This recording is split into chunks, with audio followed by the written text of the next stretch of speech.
Bonjour, l'image de David Haines, à genoux, au pied de son bourreau avant sa décapitation, hante les esprits depuis hier d'un Occident qui a décidé de faire la guerre à l'État islamique, titre Libération. La conférence réunie par François Hollande ce lundi à Paris doit définir les champs d'action de la coalition internationale contre ceux que Laurent Fabius nomme une bande d'égorgeurs. Un État islamique qui, grâce au pétrole, aux raquettes et aux rançons, est extrêmement riche et peut payer correctement ses quelques 30 000 combattants.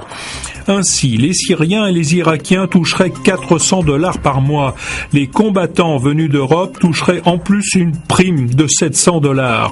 Voilà de quoi attirer les candidats au djihad qui seraient près d'1 millier en France.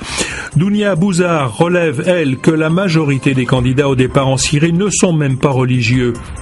Il s'agit pour la plupart de convertis embrigadés via Internet par un discours mélangeant habilement technique des sectes, théorie du complot et manipulation de la notion humanitaire.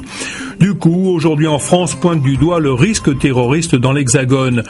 Pour Loïc Garnier, chargé de la coordination de la lutte antiterroriste, le risque est élevé, car parmi ceux qui partent combattre en Syrie ou en Irak, un petit nombre se voit affecté pour seul objectif de repartir en Europe pour y commettre des attentats.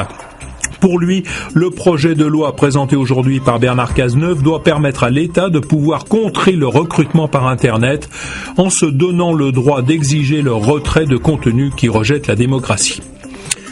Ce projet de loi sonne le début d'une semaine de vérité pour l'exécutif, annonce Le Figaro. Alors que Sarkozy, attendu comme le messie à droite, doit annoncer son retour, Hollande et Valls vont se retrouver sur le grill.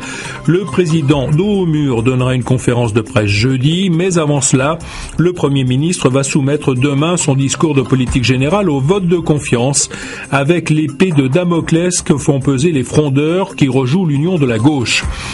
Leur présence aux côtés des écologistes à la fête de l'UMA est de nature à redonner de l'espoir à gauche, si l'on en croit l'humanité.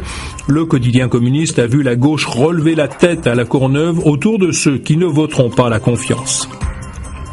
Entre le retour annoncé de Nicolas Sarkozy et le MEDEF qui dégaine son plan sans tabou sur l'emploi, comme titrent les Échos, voilà de quoi ressouder la gauche.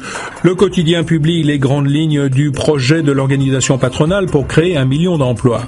Suppression de 2 jours fériés pour créer 100 000 emplois, déroger au salaire minimum pour en créer entre 50 et 100 000 en 5 ans. Voilà quelques pistes pour animer le débat, comme le souhaite Pierre Gattaz, qui risque bien d'être entendu sur ce point. Plus de 4 ans après la tempête Xynthia qui a fait 47 morts en France, les fautes et négligences se retrouvent en procès à partir d'aujourd'hui au Sables-d'Olonne, titre La Croix. Avec 29 morts, la Faute-sur-Mer en Vendée a été la commune la plus touchée. L'ancien maire et 5 autres prévenus encourent 5 ans de prison pour homicide involontaire aggravé. Sur place, on n'a pas oublié, les témoignages sont poignants et les gens veulent comprendre.